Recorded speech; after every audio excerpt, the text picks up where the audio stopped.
Goedemiddag dames en heren, dag jongens en meisjes. Welkom bij deze uitzending.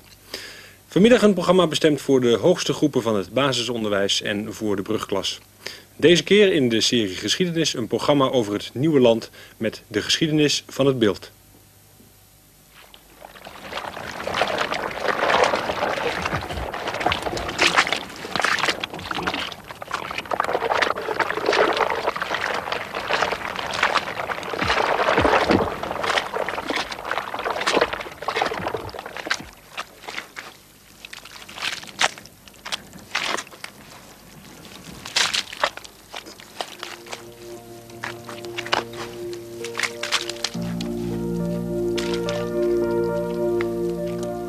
Ik loop hier op het bodem van een oude Middelzee. Een vreemd idee dat op het plak dat ik nou wortels wierd, ongeveer 5 eeuwen geleden een vissersboot uit Belgium zijn anker valen liet. Om achter meer ligusterstruiken zijn fuken overboord te zetten. Of zijn netten nu te gooien in mijn bluik met schapenblommen. Dat hering, bot en putenhals zwommen. Een gedicht over een gebied dat in het noorden van Friesland luidt. Het beeld. Ik loop hier op het bodem van de oude Middelzee, schreeuwt de Beeldse dichter Albert Tilma. Want lang lien wie je dat nou het beeld luidt, een zee. De Middelzee. Die zee die erom wel een snit staat. Maar staat er gewoon water ondieper en slibben die Middelzee dicht. Alleen het pad in het noorden streemde ze nou en dan nog onder water. Mensen hier ook al hele stikken inpolderen. Om loon dat de zee dags niet meer kwam, hingen ze diekenlijn. Dat wie vaak het werk van Munsen. Zo om 1500 hinnen lijn er dieken om het grootste pad van die zee. En nu komen we met de uiteindelijke afsluiting van de Middelzee beginnen. Buwalde, hoe mag ik me dat dan voorstellen? Omstreeks 1500, hoe laat het land er hier doorheen? Nou, toen hadden we hier aan de linkerkant het droge land liggen. Want het is wel inpolderd in 1500 of 1505. Maar voor die tijd lagen er al hele grote stukken van de Middelzee droog. De monniken van de kloosters uit Minneska en Haarlem, die hadden al hele stukken land die goed omhoog komen waren door het aanslikken van de Middelzee, hadden ze wat beschermde kaardieken. En die worden dan ook wel bebouwd. Een kaardiek, dat is een soort zomerdiekje, niet al te hoog, maar het gaf een redelijke bescherming tegen het water. Aan de andere kant, daar lag dezelfde zeenaag. Weliswaar waren dat ook al aardig opgehoogd, maar officieel lag de zee dus niet. Samat het eruit, Jonah, dat Nijloon. Modder en sliek, ongeveerd door het water van de zee. Eens maken de zee dus Nijloon. De mensen uit die tijd hielden er belang bij dat het land net meer onder water was. Het wie wel vruchtbare groen, maar als het heel dit onder zeewater kwam, dan zou het te zout bloeien. In geleerde boeken nemen ze dat gebied wel een uitland geheten Bil. Opbillen, dat betutte doe het oorsliekje van land. En zo is die naam het beeld dus komen. Om 1500 heen kreeg de hertog van Saksen Friesland. Zijn zoon, Georg van Saksen, die nam het besluit om die grote kweldervelden in het noorden van Friesland in te dikken. De Zuid-Hollandse heren Floris, Jacob en Dirk van Wijngaarden en Thomas Beukelaar die begonnen in 1505 met het werk. Er was een dik online van 12 kilometer lang. En een jaar later wie er ook leer. Doet het vanzelfs 1 keer beschermd werd door het zeewater. Toen ben ze begonnen met de percelen aan te leggen. Toen moesten de slotengroeven worden. Als je de kaart van het beeld bekijkt, dan kun je ook heel duidelijk zien dat de meeste percelen land hoekig binnen, haaks binnen. Maar wat het meest opvalt is dat de dieken allemaal haaks binnen. De middelweg, dat waren de eerste, nou ja, zeg maar de eerste reet, de eerste modderreet door het beeld heen. Dat is een lange rechte dik, oost-west. En haaks erop staan al die dieken van de zeediek naar het zuiden toe. En dat is allemaal haaks. Dus daaraan kun je zien dat het inderdaad een jonge polder is. Boeren konden stikken van het Nijelaan hieren. Pachten, zat het heet. Op kerkendwarren en stadspoorten in Holland waren biljetten aanplakt. Er waren pachters voor het beeld vregen. Zo kwamen de Hollandse boeren naar deze streek. Net zo volledig. De Van Wijngaardens hadden een protte loon oer. Maar nou nog kerst een strijdnaam zien dat er een protte Hollanders west hebben in het beeld.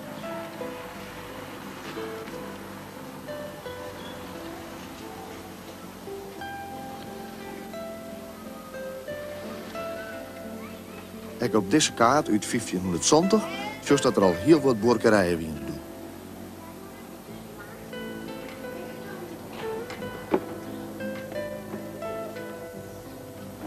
Nou jongens en meisjes, je zit al klaar en ik dacht ook wel dat je er een beetje zin aan had. En Hollandse invloeden kist ik nog een oren dingen hier. Ik dacht dat we eens even met elkaar over hebben moesten wat je hem de afgelopen dagen eigenlijk alle gedaan hebben. Want ik dacht dat we hem vast en zeker wel een heel soort beleefd hebben. Of niet, Jitske? Wij zijn zondag naar de Grote Wiel geweest. Dat is buiten Leeuwarden. En daar liggen 2 zielbootjes van ons. En Ik speelde daar kun je ook nog wel andere dingen. Dan waren we daar en daarvoor een huis daar waren een boom. En er zaten allemaal kastanjes in. Dus nou, ze zaten met het hoog en zo. Toen heb ik 6 gewonnen. En de derde keer moest ik met een jongen uit Menitska en met 2 jongens uit Sint-Jabek. Tina, hoge taal praat toch?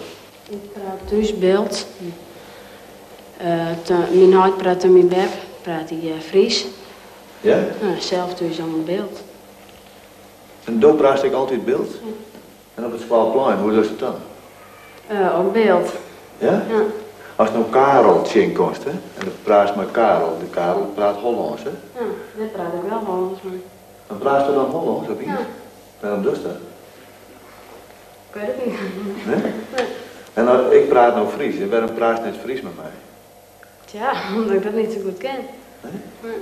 Had je nou bedenken dat het beeld inpolderd is door Hollanders, dat die de polderjongens metgenomen hebben, en ik neem niet aan dat die polderjongens weer omgaan binnen als ze hier 1 keer waren, dat dus die mensen hier de grondslag laat hebben van de taal, dan denk ik toch dat je zeggen mag dat het beeld Hollands is met invloed van het Friese deur. Maar ik van Hilde van producten. Suikerbiet Ja. en siepels. Nee. Nee. Ja. Dwestro die Nijepolder roen een ruchte diek. De Middelweg.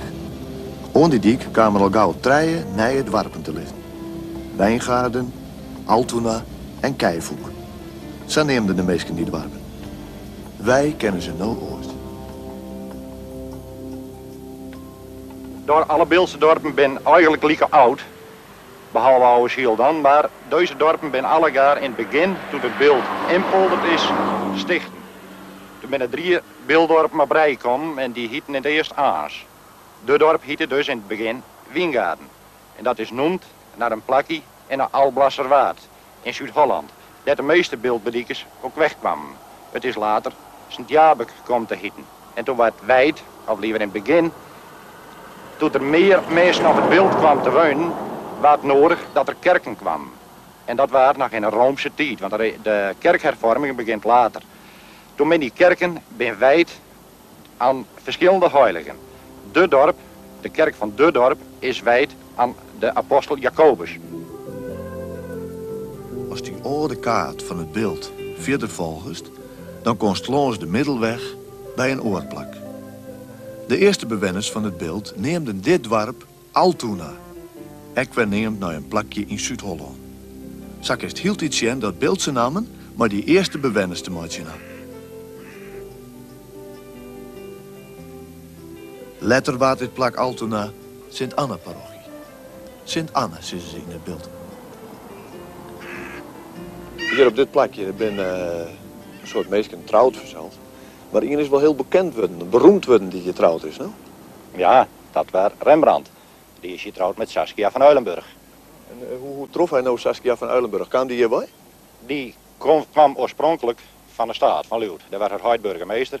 Maar toen haar beide ouders overleden waren, dan waren ze dan bij de ene broer en dan bij de andere zuster enzovoort. Maar Gerrit van Loo, die was secretaris van Bilt, die woonde hier achter de kerk van dit punt uit bezien in het rechthuis. Die was secretaris van Bilt en dat was haar voogd. Dus vandaar dat ze hier in deze kerk, of liever de voorganger van deze kerk, trouwd binnen.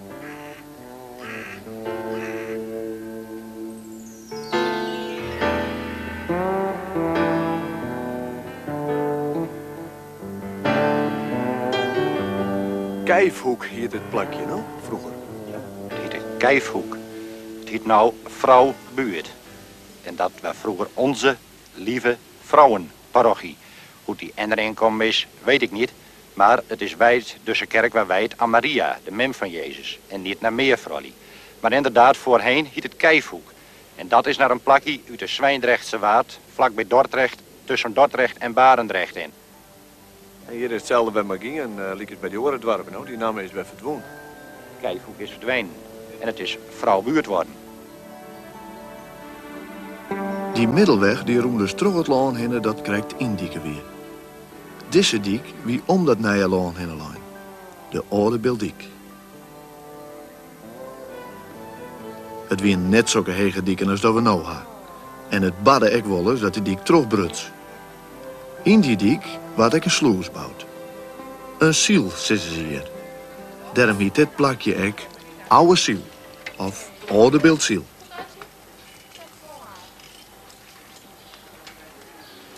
Kist nou eens zien dat er grote dwarren in deze ziel zitten. Het water van het Oudland, dat moest naar de zee komen kennen. Maar het water van de zee ook moest keerd worden kennen. Dus zaten de deuren in. Daarom was een ziel in die dik aan. Ja. Daarom mochten we de vluchten. En bij Stwarm waar, had je wat plaats van waarbij een timmerman een grote rol speelde? Ja. Als ik bij storm weer gingen uiteraard die deuren dicht. Dat hoe hoog water was. En toen was het zokstorm weer en toen stond er zoveel water dat de kans groot was dat de deuren het niet houden zouden. En toen was hier dan een timmerman, Krelens Anes, en die gaf opdracht om een huis te slopen dat hier vlak bij de sluis stond. En daarmee dat puin versterkten ze de deuren aan de achterkant, zodat die deuren niet deurslaan konden naar binnen toe. En toen hebben ze op die manier het water keren kunnen. En toen hebben ze een feest gehouden hier.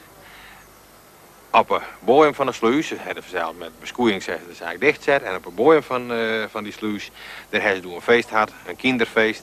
Meester van Albada, die zong daar met de kinders versies. Om niet te vergeten dat ze aan een ramp ontkomen waren hier.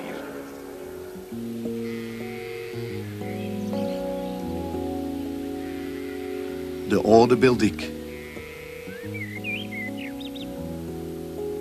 Boeten die diek ging het oorslikje van Nijlaan terug.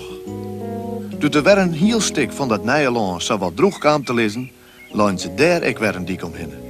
De nieuwe Bildiek. Dat weer in 1600.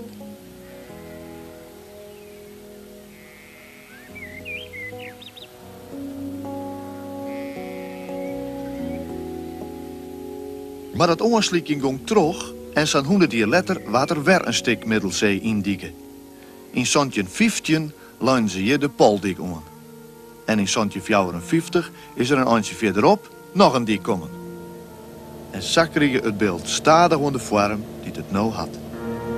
Kist vanuit een vleentuig die dieken nog mooi lezen zien. Zo, dit is de oude Bildiek.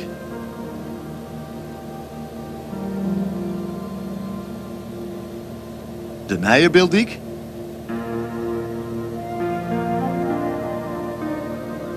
En de laatste die dit online is.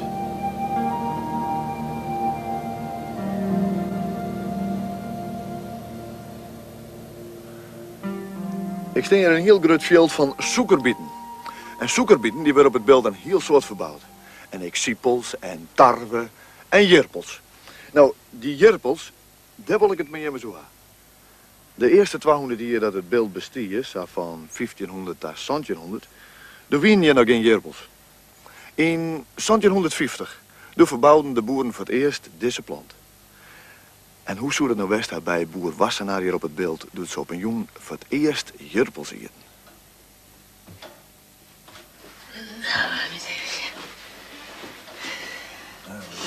Nou, Pablo. Er komt nij-eten op tafel. Nog nooit in haar leven hadden bij een jerpels aan. Jerpels, dat is om eens alleen wat voor riekeleur. Zou dit eten dan lekkerder wijzen als Jette en Bienne? Deze? Nou, als het even.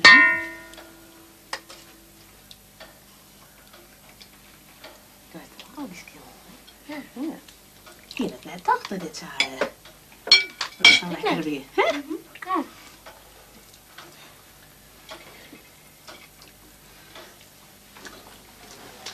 Ik ben zij. Nou, besef.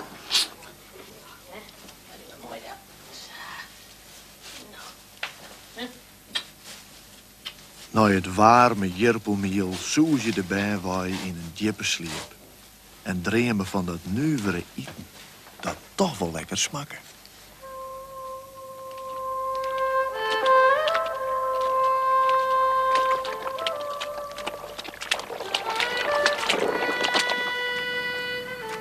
Ik nowhere luidt boeten de laatste die dit online is, nylon. Maar de meesten hadden natuurlijk erbij wat holpen. Sliekwerkers hadden die. En in het sliekwerkje wie zwierwerk. Dit is een slekslee. En die gebruikten ze dus vroeger bij de slikwerkzaamheden. Dat waren dan de stokjebaas, die had dan meestal zo'n slikslee. En die ging dan met, zoals ik nog zeg, het schuiven waar het slik over. En dan zette hij de rijen uit. Je moet zo kijken. Een stokjebaas, wat is dat dan? Nou, dat was een man die een 30 man onder hem had. Dat waren dan de slikwerkers. En hij was dan de man die het werk voor hen uitzette, dat zij met beginnen moesten te greppelen. Dus hij zette voor hun de greppels als het ware uit. Zij maakten greppels van 2 meter breed. Oh, dat is groot. Hier weg, zeg maar even, tot hier aan toe. Ja. Dat is 2 meter en daar hadden ze een bepaald systeem. Ze deden als het ware alle jaar 1 spit zo naar achteren toe. Ja? Ja. Dat waren de lijnen die ze aanhouden moesten. En nummer 2 van de ploeg, een ploeg bestond uit 8 man, die begon hier weg en die spitte dit eruit.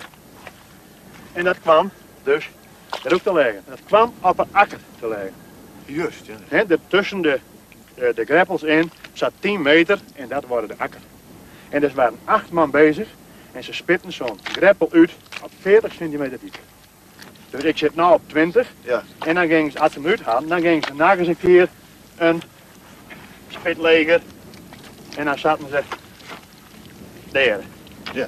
Uiteindelijk moet je het zo zien, ze hadden dan riesdam bij de kant langs en dan die greppels. En die riesdam en die greppels waren er ook voor om het water rust te geven. Dus door de rust kwam dan de fine deeltjes, de klaaideel, kwam fijn te vallen en dat vormde het slik.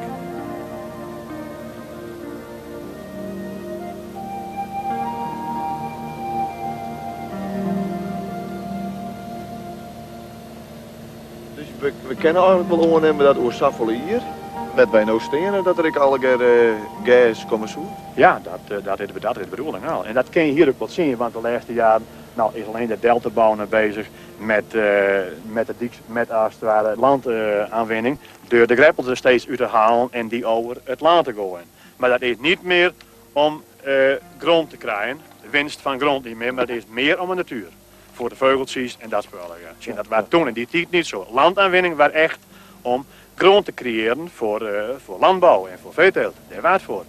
Er is geen landhonger meer. Er is geen verlet van landbouwgrond op dat moment. Maar ik zou me voorstellen kunnen dat ze over 5 jaar ontzettend veel verlet hebben van 4000 hectare grond. Dat het natuurlijk de moeite niet is om daar even een dik achter te leggen. Dat, hè? Maar goed, op het ogenblik zijn de natuurmensen er zo mee bezig. En die keren dat op. En misschien ook wel goed. En daar zitten nou de vogels in zaten? Daar zitten nou de vogels.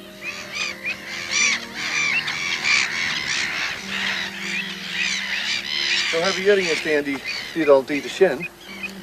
De slikwerker, hè? Ja. Waarom hadden mensen dit beeldje deel zetten? Kijk, het beeld is inpolderd door de polderjongens uit Holland. Die hebben hun werk gedaan. Die hebben met het scheppie en met de kruiwagen hebben ze die dik en light. Dat is de ene kant van het verhaal.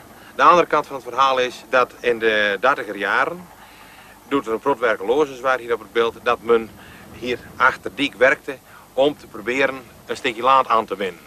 Die mensen stonden hier 8 uur achter elkaar in het slik te graven, geulen graven, land aanwinnen.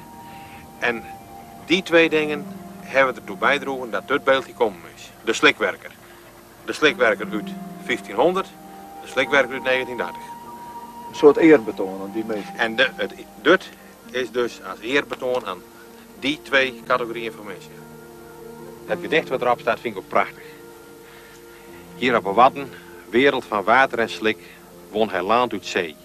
In weer en wind, schep voor schep, monnikenwerk.